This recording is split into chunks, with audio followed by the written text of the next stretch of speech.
बाकी पढ़ता वैसे पढ़ते गए, वो सलामी नहीं किया, वो जो डलिया लेके खड़ा था ना पीछे दांतों का, कब तक और पढ़ेगा? तो सस्ते में सही कह रहा था कि ये आखिरी रखी, ये 50 रुपए का नुकसान है। और सना सुनो ना, सुभानअल्लाह व बिहम्दिही, बद तबारक इसमु, ऐसी तशदीद मार रहा उसको लगा बात ही नहीं आ रही। और कह रहा बड़ी नमाजें पढ़ लो मगर अंदर से दिल साफ नहीं हो रहा। दिल होगा वहां से साफ, ये मैल है, मैल अंदर वाला मैल, इसे साफ करो पहले। ये मिट्टी लग जाए ना, एक लोटे पानी से धुल जाती है। कपड़ों पे मिट्टी लग जाए, वॉशिंग मशीन में डालो, 3 मिनट में साफ। तरक्की का दौर है, लेकिन दिल मैले होते हैं ना तो ये 7 समंदरों से भी नहीं धुला करते। कहोगे फिर कैसे धुलेंगे? रब की बारगाह में नदामत के 2 आंसू बहा दो, दिल धुल जाया करते, दिल धुल जाया करते। लेकिन मस्जिदों में अभी गोली चल गई तो पंखे पे क्यों खड़ा हुआ भाई? बंद किसने करा? ये पंखा का मैंने करा, होता कौन है का मैंने लगवाया था। गोली चलिए पीछे। ये हमारी मस्जिदों की कहानी है। डॉक्टर इकबाल ने कहा था, न संभलोगे तो मिट जाओगे मुसलमानों, तुम्हारी दास्तां तक भी न होगी दास्तां। इसलिए रवैये बेहतर करेंगे इंशाअल्लाह, करेंगे बेहतर इंशाअल्लाह। अपनी मस्जिदों के इमाम मजबूत रखो। कह रहा पता नहीं इमाम साहब पढ़ा मैं, कोई दिल ना लगे, तो दिल कहां से लगे? इमाम साहब खुद कह रहे अल्लाह अकबर। कल महीना पूरा हो रहा, गोश्त वाला भी आ गया, कपड़े भी लेने, शादी भी आ गई, वो 36 चीजें नमाज में सोच रहा है, तो 13 दिन कहां से नमाज? हाँ भाई, क्योंकि तुमने दिए 9,000 दोगे 15 दिन में, बाकी के 15 दिन का कहीं हिसाब लगेगा कि नहीं? तो नमाज नहीं लगता। इतनी तनख्वाहें करते इमामों की कि उन्हें कभी सोचना न पड़े कि जब वो आए मसल्ले पे खुद भी रब्बी बारगाह में हो और मुक्तदी भी रब्बी बारगाह में हो।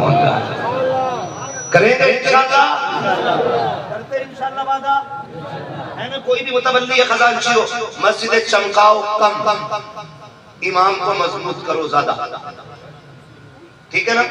इमाम को मजबूत करो, जोर से मजबूत करो। मैं तो ये देखता हूँ ना, कौन भी बैठा तो आके करवट में टांग पे टांग रखते हैं। ये हम अपने उलमा का एहतराम करते हैं। तमीज तक नहीं, हमें तमीज शऊर नहीं है। ये कौन है? मैं तो खुल के कहता हूँ, अगर आपका बेटा हाफिज कुरान हो जाए ना तो बेटा समझ के जलील न करना। आपका भतीजा हाफिज कुरान है तो भतीजा समझ के हकीम न जानना।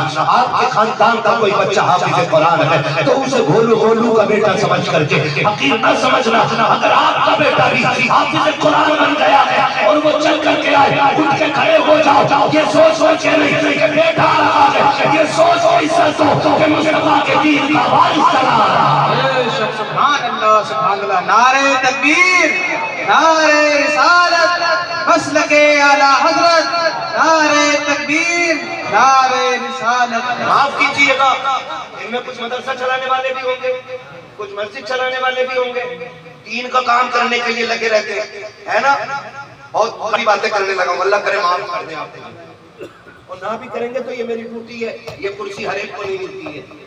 जब ये मिली है तो फिर कुछ कहने के लिए मिली है। मैं चापलूसी करके दलाली करके पैसे रोल के नहीं निकलूंगा, इतना कड़वा बोल के जाऊंगा कि कब्र तक मेरी बातें याद आएंगी। तवज्जो है सारे लोगों की? बहुत गौर से सुनिएगा। अल्लाह ने बड़े अमीर बनाए, तारुफ कराते जाकर ये सेठ है हमारे बस्ती के, तो सेठ यूं हो जाओ, फिर उसकी गर्दन भी नहीं मुड़ गई क्योंकि वो सेठ हो गया। नेताजी प्रधान है, प्रधान जी बना है, तो फिर वो मौलाना के सामने ही सुन भाई रहम कर अपने ऊपर, मौलवी पे नहीं अपने ऊपर। क्योंकि मैंने देखा कई लोगों की बातें देखी मैंने। तौफीक भाई के उन्होंने फोन किया, भाई आपके जिम्मे मदरसे की रसीद थी, तो बता क्या कहते हैं? यार मौलाना तुमने तो जान ही खा ली, एक रसीद ही तो है और क्या। फिर करियो फोन कट। किससे बात हो रही है? ये उससे बात हो रही है कि आते ही जिसकी आवाज की जरूरत अजान पढ़ने के लिए कानने पड़ती है और जाते वक्त जनाजा पढ़ाने की जिसकी जरूरत पड़ती है, ये आप उससे बात कर रहे हैं, उससे कर रहे हैं। फोन काटने का टाइम है, वो बेचारा चल के चला जाए मदरसे वाला, मस्जिद वाला, तो उसकी तरफ नहीं करेगा, धनिये वाले को देखेगा। हल्दी वाले को देखेगा, लहसुन वाले को देखेगा, हाँ भाई तुझे कितना चाहिए था, 100 दिया, तुझे कितना, मौलवी भाई सुने, अरे हाँ रुको ना, इस लहजे को दुरुस्त कर ले। तू नहीं जानता है रज़्ज़ाक़ अल्लाह है, जिस रब ने तुझे पैदा किया है उसी रब ने इसे पैदा किया है। जो रब तुझे रोजी देता है वही रब इसको भी रोजी देता है। तुझे क्या लगता है कि जो रोजी निकल रही है ये तेरे आंगन से निकल के आ रही है? रज़्ज़ाक़ अल्लाह है। अगर वो रोजी देने पे आए तो पत्थर के अंदर कीड़ों के मुंह में हरी पत्तियां डाल देता है।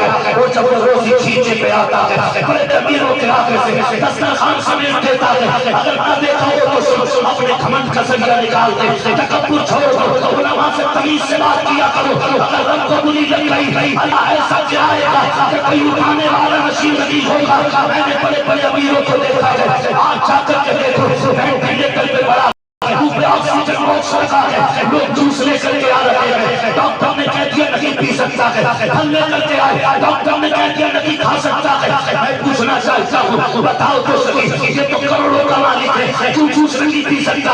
ये तो अरबों का मालिक है, क्यों नहीं खा सकता? तो कहना पड़ेगा अल्लाह ने पाबंदी लगा दी है। अगर एक घूंट भी पिएगा कलेजा दर्द करेगा, ये रब की लगाई पाबंदी है। अगर एक लुकमा खा लिया आंखें फट जाएगी, ये रब की लगाई पाबंदी है। आओ उससे पहले कि तुम्हें गिरा करके मुंह पे ऑक्सीजन लगा दिया जाए और तुम्हारे मुंह पे पाबंदी की पट्टी लगा दी जाए। आओ उलमा की कदर करो ताकि बेबसी की मौत ना करो और इस शान से मरो और जाओ तो ऐसे जाओ कि तुम्हारा जनाजा कहे लहद में इसके रुखे सर का दाग लेकर चले।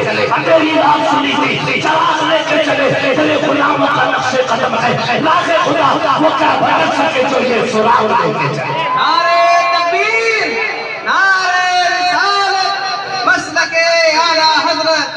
नारे तकबीर, अल्लाहु अकबर, नारे रिसालत, या रसूल अल्लाह, गौसिया, या गौस, हमाद साहब क़िबला, जिंदाबाद। नारे तकबीर। अल्लाहु अकबर।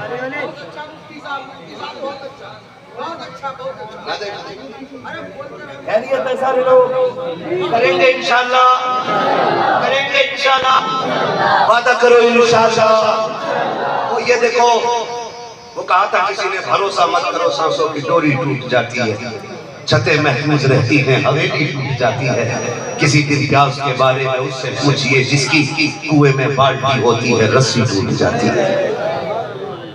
बड़ी प्यारी बात कही थी, जिंदगी नाज़ लकर तेरा भरोसा क्या है, आदमी रेत की दीवार है रखा क्या है। वो भाई मौत कभी भी आ सकती है, कभी भी आ सकती है। ऐसी तैयारियां कर लो कि मरते हुए भी खुशी महसूस होने लग जाए, मरते हुए भी खुशी महसूस होने लग जाए। माफ कीजिएगा, खुदा आपको तौफीक देना, तो बदलो अपने आप में।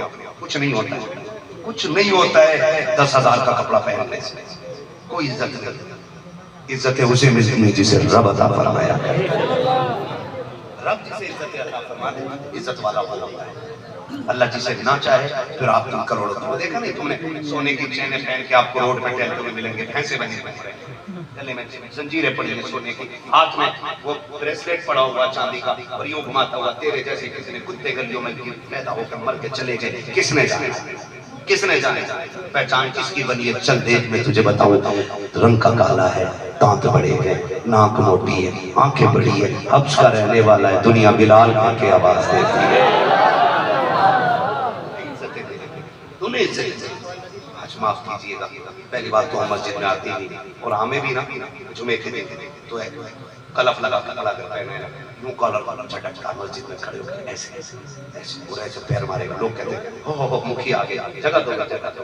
मस्जिद है, किसी के बाप की बैठक नहीं है, जो कुर्सियां सरकारी जाएगी, जहां जगह मिले मस्जिद में वहीं बैठ जाए, जगह जूतियों मिले तो वहीं बैठ जाए, ताकि पता चले कि तू अल्लाह के घर का अदब करने वाला बंदा है। हाँ, और आपसे भी गुजारिश है, कोनी मार के जगहें ना बनाया करें। ये बच्चे बैठे हैं, अल्लाह इन्हें सलामत रखे, इतने छोटे छोटे बच्चे बैठे। मुझे बताइए, मैं सच बताऊं आपको, अक्सर जग से शुरू भी बच्चों से होते हैं और खत्म भी बच्चों पे होते हैं। इसलिए कि बहुत समझदार लोग जो अपने आप को समझते हैं बहुत बड़े होते हैं, कहते हैं अभी कहाँ अहमद भाई, अभी अब्दुल रहमान आएंगे तब जाएंगे,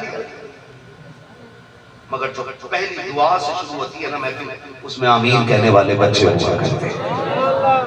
फिर आएंगे बाद में निकल के इसका भी कलवा का चलाटिया से फिर बच्चों के उधर फेंक के उठाते हाथ जोड़ के कहते हैं ये बदअमली मत कीजिएगा, इसलिए कि जितनी नजर आप पे हुजूर की है ना उतनी ही नजर इन बच्चों पे हुजूर की है। जो रिश्ता आपका हुजूर से वो इन बच्चों का